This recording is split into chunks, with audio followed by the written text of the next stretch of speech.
It's all right here, isn't it? It's not bad. Welcome back to Leon. I'm Tim, this is Egg Chasers, and I'm going to give you a case as I sit on this little jetty on the lake. I'm going to give you a case for Ford and Farrell as 10-12 for England, why it's a good thing, why we should be excited, why it could even be a case that we're going to get more of the type of rugby that I think as England fans we want. I would love to know your thoughts in the channel. Maybe you disagree, that's all good. Get stuck in the comments, give the video a thumbs up and subscribe so you don't miss any more, because there's lots coming. But the case for Ford and Farrell, and yes, I am invested in this partnership. If you've watched the channel for any period of time, you know that I've been calling this for months, that this was going to happen, and I've been saying should happen, and here's why. In international rugby right now, look around. Two playmakers is, I think, an essential part of rugby in 2023. It's easier to look at the teams that don't operate in that fashion than the ones that do operate in that fashion. And Wales would be one example of a team that don't operate like that. They have more of a traditional feel to their backline, and they play as a consequence. And I'm not knocking this, by the way, it's been really effective. And they play a territory and a kick-based game where they actually don't really want the ball. They want to give the opposition the ball and then squeeze them with huge defensive pressure. Most other countries, and let's go around the world, France, you have Jalabert and Ramos, or would be Ntamak and Ramos, 10-15. And South Africa operate with that 10-15 double playmaking model with Libok and Willemse, or Pollard and Willemse, or Leroux, 10-15. You have New Zealand, Mo'unga, Beauden Barrett. You could even argue they have three playmakers with Geordie Barrett at 12 as well. You could even argue they have four with Will Jordan on one wing, but they definitely have multiple, and definitely at 10 and 15.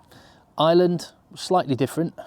They kind of distribute the playmaking workload across their back line.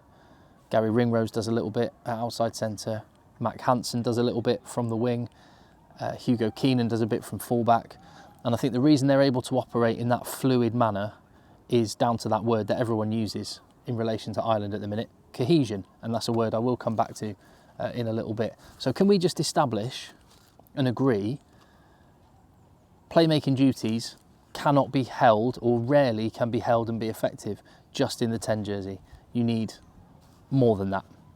And if that's the case, well then what should England do? I mean, I didn't mention Scotland, by the way, the 5th best team in the world. Finn Russell, Blair Kinghorn would be another shout.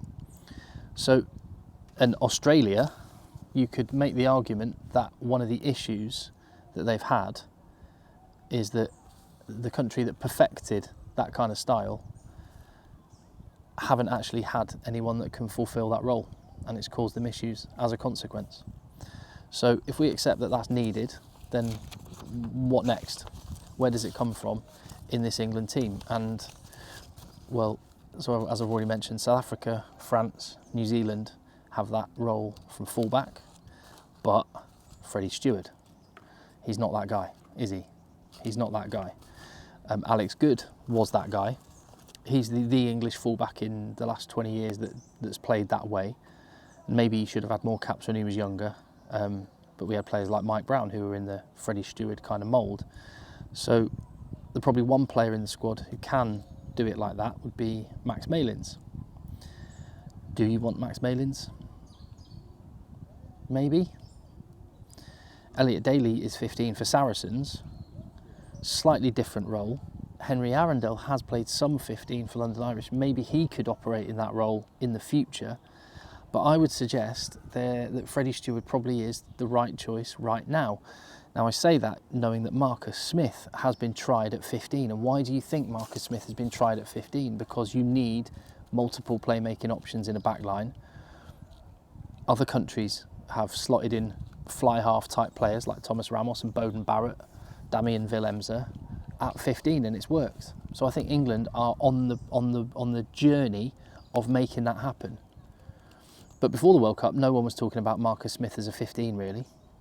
I think it could work, but let's just be clear, Marcus Smith has had one start at fullback. One start, and that was against Chile. And so thinking that he will be the answer in a quarter-final against Fiji or a semi-final against South Africa or France maybe is a bit fanciful. And again, I'll just reiterate that word, cohesion is massively important. So let's just jump back a second and talk about the fly half position specifically. I don't really hear anybody complaining about George Ford being England's 10. I think a lot of people are quite happy about that, in fact. How would you rank England's 10s? I think most people are kind of happy with George Ford, and then you have a difference of opinion when it comes to who's next in line, Farrell or Smith. Personally, I would put Ford Farrell kind of together on a par. I'm quite happy that George Ford's starting 10. I wouldn't be unhappy with Owen Farrell starting 10. I wouldn't be unhappy with Marcus Smith playing 10.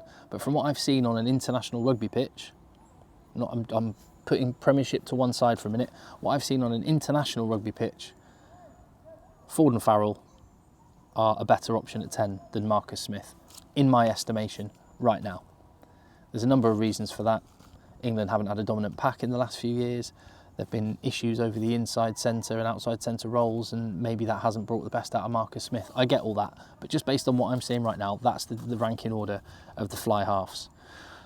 I don't really mind which one plays. So let's jump out to the centre position. And I think the 13 position, most people are kind of agreed. Joe Marchant has emerged as the best in that position for England at 13. So logically then, it would be Tuolangi or Lawrence at 12, right? So whoever at 10, Tuolangi or Lawrence and Marchant, right? Okay. But then I come back to that point I made at the start. If that was what you think the back line should be, who's the second playmaker? Is it Freddie? Because Freddie Stewart is not that guy. Would you rather Max Malin started at fullback? I would suggest that rather than Smith starting at fullback, Malin starting at fullback, I would prefer to have Owen Farrell in the team to start. So what's interesting is I've seen quite a lot of comments since yesterday's team announcement of people advocating for Marcus Smith to start at 15, and those same people also complaining that Owen Farrell is starting at 12. That seems like an inconsistent argument to me. Again, Marcus Smith has had one start at fullback. It may well be his best position on the international rugby field in this current setup. It may well be, but it's really early days. So I think to advocate for Smith and complain about Farrell, I kind of don't get. So yes, I have been saying for months the Ford Farrell thing isn't done and should and will return. And the only reason it hasn't been used already in the build-up to the World Cup is because George Ford was injured and then Owen Farrell was suspended. But again, that word cohesion, they've played together 10, 12, 40 times. 40. That's more than Mwanga and Geordie Barrett. That's more than Johnny Sexton and Bundy Aki. That's more than Andre Pollard and Damien Diolende. And again, one of the buzzwords of the World Cup surrounding Ireland has been cohesion. Ireland have a hive mind brought about by that kind of Leinster core that they play with each other, train with each other all the time. And maybe this is one area of the team where we do have that kind of hive mind, that muscle memory. Because these guys, Ford and Farrell, known each other since they were kids, love the bones of each other, love playing together, and we've got the opportunity to put them out on a rugby pitch. And I think that could be to England's benefit. There's a lot of dislike surrounding Owen Farrell. Some of it I get, some of it I don't. I think part of it is the fact he's sort of northern and appears a bit dour. I'm a bit northern and a bit dour as well.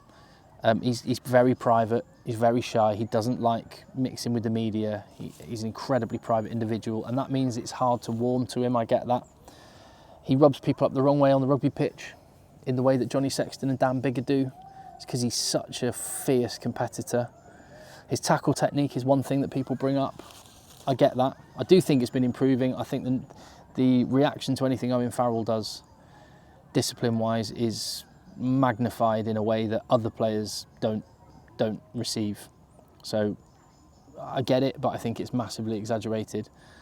And I think his relationship with Eddie Jones, I think he became symbolic of the frustrations that people felt surrounding Eddie Jones, because people were desperate for Marcus Smith, desperate, and Eddie Jones kept picking Owen Farrell.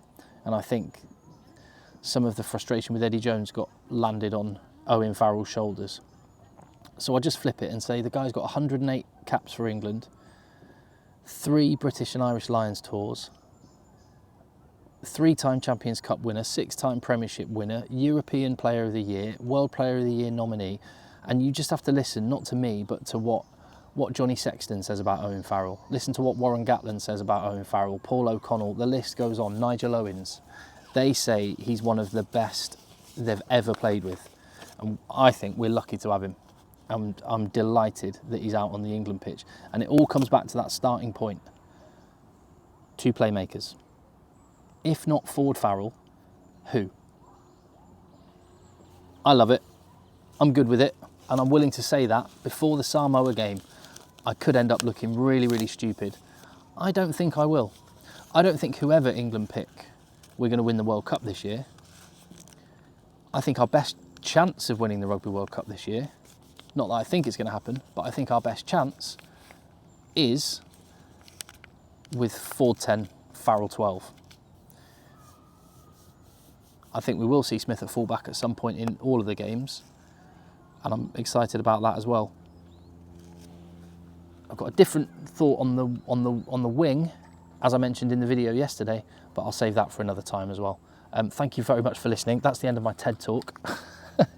I'm going to get up, hopefully gracefully, come and turn off that video, leave you with that stunning view, which is about a mile away from where the ground is in Lyon, where I'll be watching France v Italy later. And hopefully you'll be with me for many more videos on the channel. Hit subscribe, like, and leave your comments.